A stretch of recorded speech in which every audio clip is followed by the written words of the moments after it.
Hello viewers, আজকে আমরা রান্না করব chilli, carrot and potato fry. তো ফার্স্টে তেল দিয়ে নিচ্ছি এবং এরপর আমরা তেলটাকে একটু গরম করে নিব। দিয়ে দিব তেজপাতা, দারচিনি। একটু গরম হয়ে আসলে, একটু ভাজা ভাজা হলে আমরা পেঁয়াজগুলো দিয়ে দিব। পেঁয়াজগুলো আমি এগুলোকে স্প্রিং অনিয়নের মতো করে রাউন্ড করে কেটেছি। রাউন্ড করে কেটে আমরা অনিয়নগুলো দিয়ে দিব।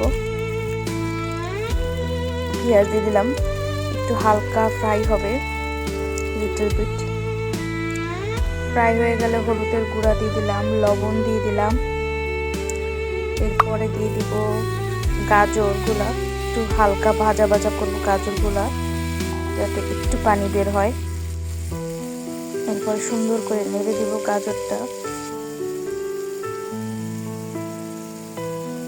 এরপরে আমরা দিলাম হচ্ছে চাট মশলা, কিছুটা বারবিকিউ মশলা এবং এরপরে আমরা আলুগুলো দিয়ে দিলাম। একটু যখন গাজরটা হালকা হালকা হয়ে আসবে তখন আমরা আলুগুলো দিয়ে দিব। এরপর সুন্দর করে নেড়ে দিব। উপরে দিয়ে দিলাম হচ্ছে নাগা চিলিসটা দিয়ে দিলাম। নাগা চিলিসটা দেওয়ার পরে এবার কিছুটা দিয়ে দিব হচ্ছে জিরার গুঁড়া এবং একটু কুসুম গরম পানি দিয়ে সুন্দর করে আমরা ঢাকা দিয়ে দিব।